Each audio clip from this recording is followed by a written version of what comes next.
OK, bon, bah, très bien. Parfait, bah, on va pouvoir passer à l'analyse ECS. Bon, bah, Ouais, David, merci beaucoup pour, avec grand l'ensemble plaisir. de ton œuvre sur ces concours. Reste, juste quelques Bah, il me reste corrigés? encore quelques corrigés à finir, hein, donc voilà, je m'y mets, dès que j'ai un peu de temps, dès que j'ai fini les Voilà, analyses, dès que je finis les lives et puis d'autres activités dont on c'est parlait ça. en off Diverses et et variées, effectivement, on en voilà, c'est parlait ça tout à l'heure. et puis donc on continuera. De toute façon, on va continuer le travail, hein, parce que la prépa HEC s'arrête pas avec la fin de la ECE, donc C'est on a vrai, beaucoup de travail en exactement. ECG, et maths appli pour moi, qui va arriver et qui continuera d'alimenter ma prépa, c'est bien. Exactement, ouais, ce serait bien, je parle à vous 2, mais on pourrait faire aussi quelques articles sur les oraux spécifiquement. Je pense qu'il y a relativement peu de contenu sur Majeure Prépa sur les oraux de maths. Je pense qu'on pourrait un peu densifier ça. Bon, enfin, on On aura va on faire aura ça, ouais, l'occasion de le ça faire marche. et voilà, et Anna qui nous dit, «Merci beaucoup pour tout» et à toute l'équipe. Bon, bah, voilà. Merci David, en Eh bah, l'occurrence qui tant n'aura pas mieux. chômé, pendant ces 10 jours Ah, avec de concours. Bon, parfait. Merci plaisir. beaucoup David, à bientôt. À bientôt. Au revoir.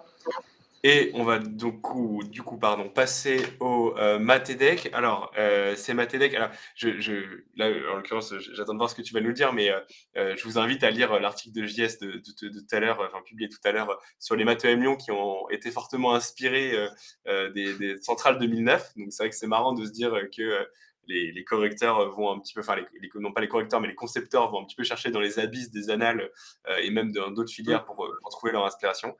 Comme quoi, c'est vraiment quelque chose de très fréquent, puisqu'on en parlait à l'instant avec David. Oui, ça, c'est Euh, pas, ouais. c'est pas la première fois que ça arrive, hein. Ça arrive aussi en parisienne, Oui, bien régulièrement. évidemment. Oui. Bon, après, évidemment, on peut pas connaître toutes les annales, mais c'est toujours marrant de se dire Oui, qu'en non. plus, là, en l'occurrence, c'était un sujet proposé à Centrale, donc en filière scientifique. Donc ça, c'était pour le M Lyon. En revanche, pour EDEC cette année, voilà, qu'est-ce que tu en as pensé? Bon, c'est toujours, j'ai parcouru Bah, rapidement le sujet, toujours, mais du classique, oui, hein. toujours une structure classique, 3 exercices, un problème, ça change pas. Euh, c'était relativement abordable, hein. Euh, le problème, il traitait des cosinus et sinus hyperboliques, donc je pense que tout le monde a déjà vu ces fonctions, même si c'est dans des petites idées ou des choses comme ça. C'est e de x plus e de moins x sur 2 ou e de x moins e de moins x sur 2. Ça, je pense qu'on a tous déjà au moins croisé cette fonction dans sa vie en prépa.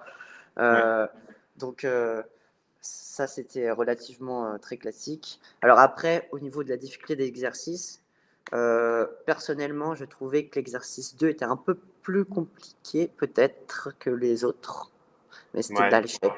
je parcours rapidement. Mais Ah oui, ouais. après, C'était ou alors, du en fait, scalaire, moi, ouais, un peu bourrin, quoi. j'hésite Ok. entre exercice 2 et exercice 3. Je sais pas lequel est le plus compliqué, mais tout est relativement abordable sinon. Sinon, l'exercice 1, il était assez court en plus, donc voilà. Donc rien de très extraordinaire, on va dire. Ça respecte le schéma des autres années. Voilà. Ouais, Euh, bah, enfin bon, il a l'air quand même, bon, ce qui est normal, hein, il a l'air un peu plus ardu que le sujet aussi, quand même, hein. Des trucs, ah oui, oui, bah c'est parce qu'on a, bon, on a évidemment, ECS. c'est logique, hein, mais même globalement, ouais, je sais pas, je trouve que, enfin là, je l'ai parcouru rapidement, mais j'ai l'impression qu'il y a moins de trucs très, très immédiats, quoi.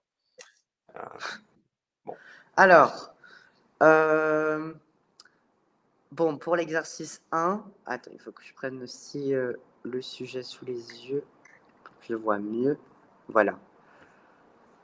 Pour l'exercice 1, bah, on étudie, donc c'est un peu c'est des variables aléatoires à densité, avec un peu de convergence en loi, donc ça touche un peu au dernier chapitre de l'année. ouais, C'est vraiment des méthodes assez classiques. D'abord, on nous fait étudier une densité, donc G.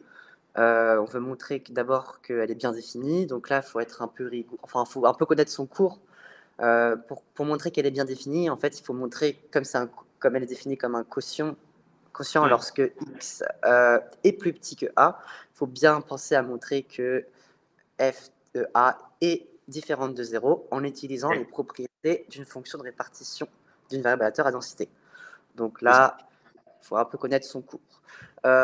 Pour la question 2, ça va, c'est aussi de la réécriture en maths, en fait. De la réécriture, il faut bien comprendre ce qui se passe, il n'y a pas de souci. La question 3 est très classique, étant donné qu'on retrouve une variable aléatoire mn qui est définie comme le max des y, des yi, avec qui compris dans les entiers entre 1 et n. Donc ça, franchement, en probabilité, c'est très classique de voir ces fonctions, les min et les max de variables aléatoires. Donc là, il y a des petites idées à avoir, mais si on a bien bossé, il n'y a pas de souci. En l'occurrence, quand on nous demande de calculer, par exemple, la 3a, exprimer gn de x à l'aide de g et de f, en fait, on commence par dire que gn de x, c'est la probabilité de mn inférieur ou égal à x. Et en fait, là, il faut remarquer que c'est égal à la probabilité de l'intersection des y pour i allant de 1 à n inférieur ou égal à x. Et en fait, c'est ça qu'il faut voir souvent. C'est une petite astuce. Et après, ça va de soi. On utilise l'indépendance, les y, il n'y a pas de souci. Donc ça, on le voit. Et en plus, la question 3b, en fait, ça va de pair. Il faut montrer une convergence en loi. C'est souvent un enchaînement de questions qui se retrouve assez souvent. Donc voilà. Après, la question 4 aussi, ça c'est du calcul dans les fonctions de répartition. Voilà. À la limite, la question 4b, elle peut se compliquer un peu. Parce que là, on nous demande de montrer une sorte de développement limité. Donc là, ça se complique un peu souvent quand il y a des petits taux. Donc peut-être que les candidats, ils n'auront pas tous traité cette question, ce qui peut faire du coup la différence. Voilà. Voilà pour ces questions de l'exercice 1. Ensuite, pour l'exercice 2. Alors là, pour l'exercice 2, c'est assez intéressant comment il est formulé au début. Parce qu'en fait, on se propose d'étudier l'ensemble F des endomorphismes, donc grand F des endomorphismes petit f de R3, tel qu'il existe un réel K de 0,1 pour lequel on a ça. Alors en fait, c'est assez intéressant parce qu'ils ont écrit l'ensemble F en français. Alors moi, je pense que la première chose à faire pour pas se perdre, c'est de l'écrire en maths. Donc en fait, avec les accolades, pour tout de suite comprendre ce qui se passe. Personnellement, c'est ce que j'aurais fait dès le début. Pour éviter de me perdre et pour comprendre parfaitement ce qui se passe. Et donc en fait, quand on remplace, lorsque k égale 0, on se rend compte très vite, donc pour la question 1, que l'ensemble f est réduit au vecteur nul, donc l'endomorphisme nul de R3. Donc une fois qu'on a écrit l'ensemble, c'est assez simple de voir ça. Alors après, la question 2, c'est du calcul, c'est du calcul de valeurs propres.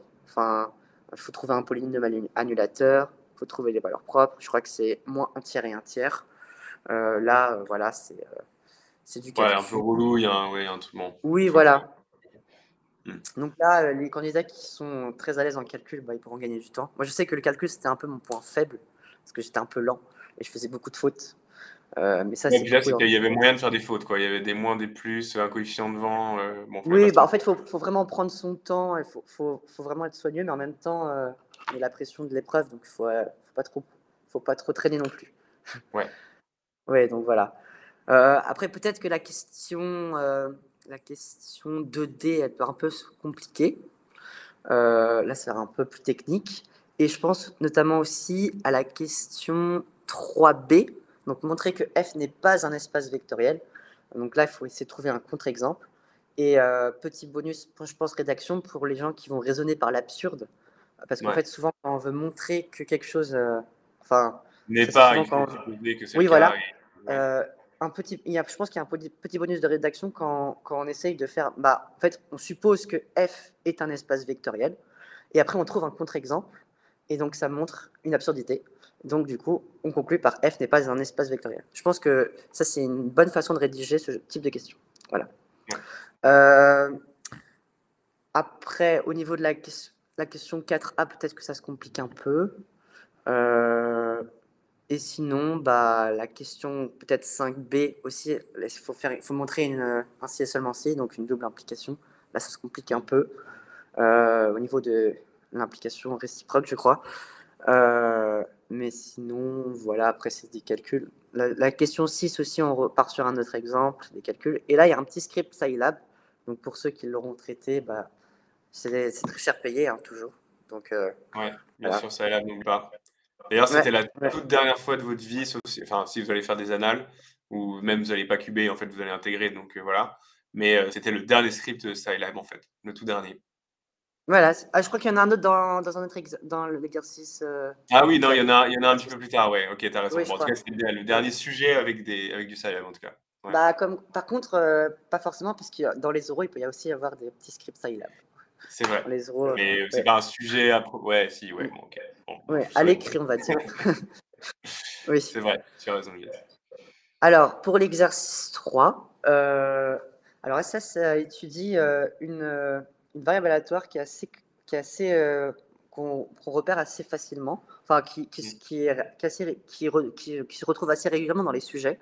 C'est qu'en fait, quand on pose S qui est égal à la somme pour i allant de 1 à n des xi, Mmh. là, ce qui est intéressant, c'est qu'en fait, dans les bornes de la somme, n, c'est une variable aléatoire. Alors, souvent, on n'a pas l'habitude de voir ça parce que souvent, c'est un entier naturel, mais là, c'est bien une variable aléatoire. Et Ouais. donc, c'est ça qui fait tout, qui change un peu, ça change vraiment tout, en fait. Et de mémoire, je crois que ça s'appelle longueur aléatoire, quelque chose comme ça. C'est un type de variable aléatoire. Ouais. Là, ils ont été sympas. Ils nous ont montré, enfin, on a admis que c'était une variable aléatoire, mais ça peut constituer une bonne question. Montrer que S est une variable aléatoire. On a déjà pu retrouver, je crois, dans plusieurs sujets de maths 2, mais il y a très longtemps. Ça aurait pu faire l'objet d'une question. Donc, avec une petite astuce qui est d'introduire un système complet d'événements. Mais bon, ça, je ne vais pas rentrer dans les détails. Ouais. Alors, donc, en fait, si les candidats n'ont pas repéré que c'était une variable aléatoire, parce que ça peut arriver, Ouais, là, on bah, il voit la risque de candidate faire ou le candidat qui a entouré, pour bien se rappeler, quoi, que c'était une variable aléatoire. Exactement, oui. Parce que s'ils n'ont pas repéré que c'est une variable aléatoire, bah, ils vont faire n'importe quoi. Ouais, bah, oui. Euh, et il faut faire très attention à ça. Alors, donc, bah, les questions 1, la question 1, elle dépend un peu d'avoir remarqué ça. Après, pour la question 2, là, on revient sur une somme normale, en fait, la somme Sn avec n, un entier naturel qui n'est pas une variable aléatoire. Donc voilà. Alors après, bah, c'est un peu, c'est un peu plus technique. Là, c'est beaucoup de calculs, notamment dans la question 3, là, on peut essayer d'introduire un système complet d'événements. Donc en fait, c'est ça l'idée à avoir, souvent quand on est confronté à cette somme. C'est donc ce que je disais tout à l'heure, le système complet d'événements associé à la famille n, grand N égale petit n, avec n indexé sur n étoiles. Mmh. Donc ça, je pense que c'est l'idée à avoir un peu, qui peut débloquer pas mal de choses. Et la question 4, elle est assez intéressante parce qu'en fait, elle essaye de nous faire démontrer la formule de l'espérance totale à l'aide de cette somme. Ça, c'est un exercice qui est déjà... Enfin, cette question, elle est déjà tombée plusieurs fois. Pas forcément classique parce que je ne l'ai pas vu autant que ça, mais j'ai déjà creusé. Donc, Mmh. cette question, pourquoi pas? Je pense que c'est une des plus intéressantes du sujet et C'est pas marrant forcément la la la plus. candidate, enfin, le candidat qui met, «Faut trouver un nombre» pour déterminer la loi de N, enfin, qui se pose des questions à lui-même sur sa feuille. Oui, voilà. Ouais. Alors voilà. Et maintenant, on passe. Donc là, encore un petit script Scilab. Ouais, voilà, Euh, le dernier, c'est et celui-ci. maintenant, on passe au problème, qui est donc, comme je Voilà, disais, le sinus et le cosinus hyperbolique. c'est ça. Euh, alors d'abord, il y a une petite question préliminaire. Donc ça, il faut faire très attention.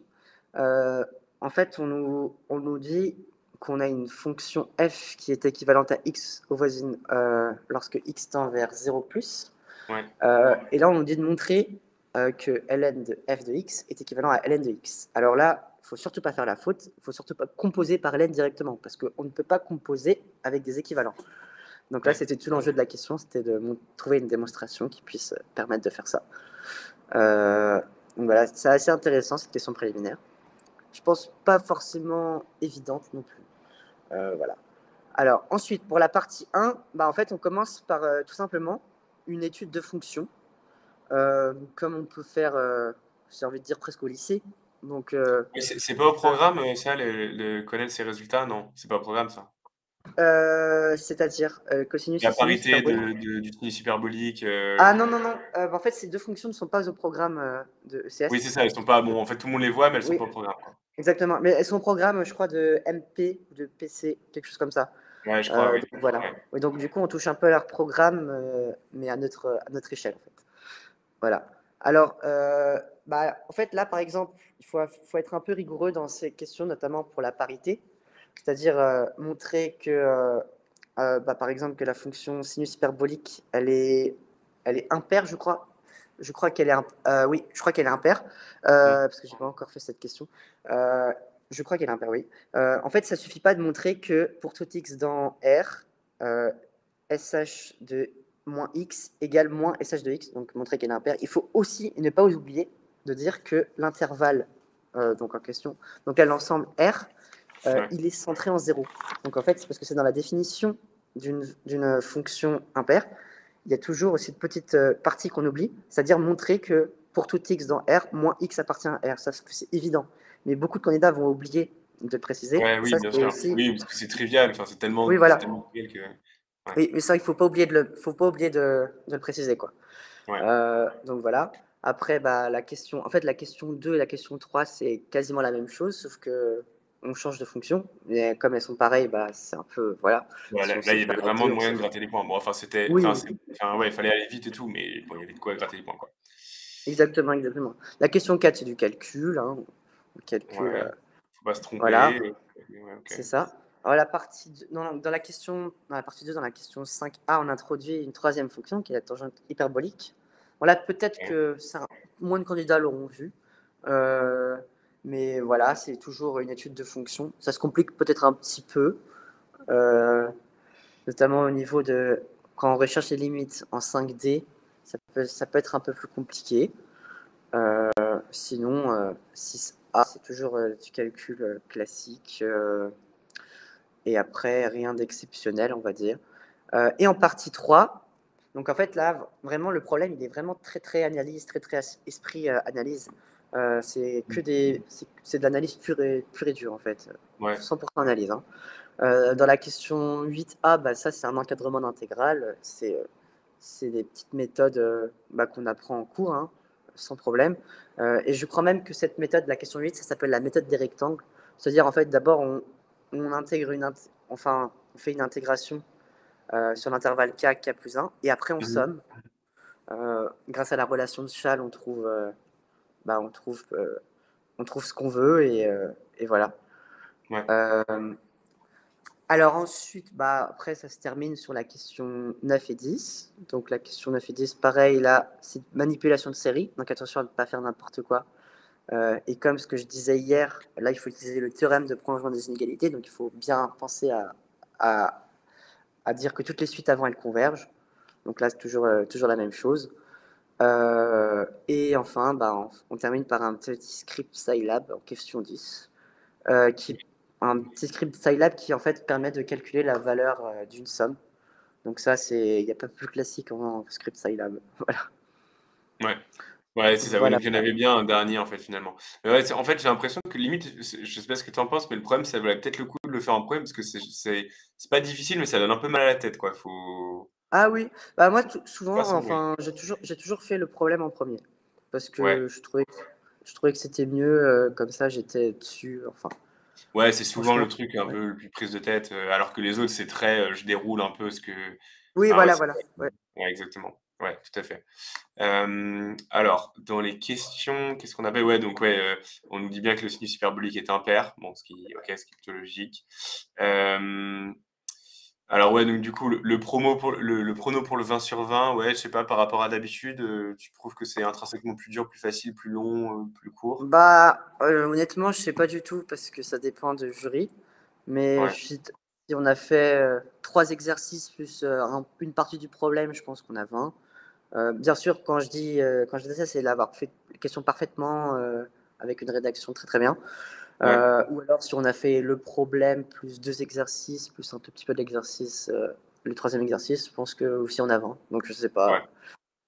Là, c'est Ouais, compliqué. bon, ça va ouais, bon, Oui. un peu comme d'hab, quoi, du Oui, 70-80. voilà, c'est ça. Mm. Ouais. Bon, enfin, un qui nous dit: «J'ai dû en faire 70, bah, c'est bien. Après, bon, évidemment, il faut pas que tu aies grainé trop de points à droite à gauche, mais franchement, c'est bien. Oui, mais faut Hem, vraiment, je trouve qu'il faut vraiment aller vite quand même à l'EDEC. ouais, Parce bien qu'il sûr. faut, Oui, oui, faut c'est ça, vraiment mais en fait, jouer il le faut temps. gagner du temps sur les questions, où en fait, c'est presque de la récitation, quoi. Oui, Donc c'est ça, faut oui, faut oui. organiser. Ouais. C'est faux de dire que l'on reconnaît le cosinus avec la formule d'Euler. Où ça? Je sais pas trop de où tu parles, en fait. Heu, Cosinus. enfin, Ah bon, oui, mais la formule de l'heure, oui, oui, je vois ce que tu veux dire. Ça, oui, bah après, je sais pas ce que tu veux en faire. Ouais, j'ai fait un bon, ça a un rapport, mais je sais pas trop où tu veux t'en servir. Ouais, peut-être au Mm. tout début, non? Je sais pas. Mais oui, parce que oui, je vois ce que Bien. tu veux dire. Mais par contre, pour le sinus, ça va pas marcher parce qu'il manque un i au Ouais, dénominateur. exactement. OK, bon, bah, Maureen, dis-nous, bah, très bien, je pense qu'on a à peu près fini de commenter tout ça. Ah oui, mais non, je pense que ça marche même pas parce il faut un angle. Enfin, sauf si. Non, ça marche même pas parce qu'il faut que ça soit exponentiel de i θ. Et là, il n'y a pas de Ouais, i. oui, Donc, ouais, il y a c'est pas faux de en fait. Oui, oui. ouais, c'est C'est ça, il faut oui, que en tu fait, reconnaisses. tu pas Ça de marche pas, i-θ, non. donc ouais, Désolé. OK. Bon, Et oui, désolé Marouane ça ressemble beaucoup. d'avoir brisé ton rêve. OK, mais Et- fallait s'en souvenir parce que vraiment le cosinus, c'est le truc qu'on voit au tout début de la première année et que tu as vite fait d'oublier, enfin c'est tout le monde ne passe pas les sinus et les cosinus, sérieusement, loin de là, pendant ses révisions, quoi. Donc Bah oui, c'est ça. Formule de Eulers exact avec les complexes, ça va pas marcher. ouais. Après, bah, je pense que même pour le calcul de cosinus hyperbolique au carré, ça va pas marcher parce que tu n'auras pas de i. Donc, Oui, c'est ça, bah, c'est exactement ce que oui. dit, Là, Rivers, Rivers avec des complexes. tu travailles Ouais. sur des réels, pas sur des complexes. Ouais, c'est ça, exactement. Bon après, Ouais. enfin, finalement l'exo, même si bon, il fallait se rappeler de ce que c'est cosinus et sinus, mais ça normalement ça va. Mais autrement, enfin, en vrai, tu pas non plus besoin d'avoir des connaissances de dingue finalement paradoxalement, sur cosinus et sinus pour résoudre ça, hein. En fait, c'est beaucoup Ah oui, d'analyse, oui. quoi. Ouais. Je pense qu'il y avait même pas, enfin, j'ai pas encore analysé le sujet dans le détail, mais il y avait même pas besoin de parler de cosinus ou sinus dans ce sujet. Bah, en fait, oui, oui, c'est ça, parce qu'en fait, on te définit le sinus hyperbolique et le cosinus hyperbolique. Oui, oui. Même pas Bon, en besoin fait, oui, voilà, et la tangente, c'est sinus sur cosinus, mais en fait, c'est rappelé là. Bon, oui. en fait, ouais, Et tu même as pas même besoin pas d'écrire besoin. la fonction sin ou la fonction cos, je pense. Ouais, non, oui, tu as raison, tu même pas besoin. Mm. Bon, c'est quand même mieux de le savoir, mais tu même pas besoin. Ouais. Ouais, c'est vrai. Ouais, la trigo, le chapitre qui fait pas plaisir. Je crois que d'ailleurs qu'il y en a moins dans le ah, je sais plus, j'ai pas envie de dire de bêtises, mais en maths appliquées, je crois notamment qu'il y en a moins désormais. Oh, je sais plus. Bon, enfin, j'ai pas envie de dire de bêtises, En les maths vidéos. appliquée, je pense qu'il y a Ouais, même pas de trigonométrie. Parce il y qu'en en E, a il y même avait pas plus. de en E, il y avait jamais eu de trigonométrie, donc je pense il y aura pas de Ah, trigonométrie c'est en. en E tout court qu'il y en avait plus. Ou alors c'est en maths appro qu'il y en a moins. Ah, je sais plus. Bon, j'ai Ah oui, peut-être. Oui, il y ouais, en a forcément moins parce qu'en fait, ils ont enlevé les complexes. Et en c'est ça. fait, les complexes touchent beaucoup la trigonométrie et Oui, donc bien sûr, forcément, il y les en a deux moins. notions Oui. sont vachement connexes et tout. Ouais, voilà, c'est Ouais. ça.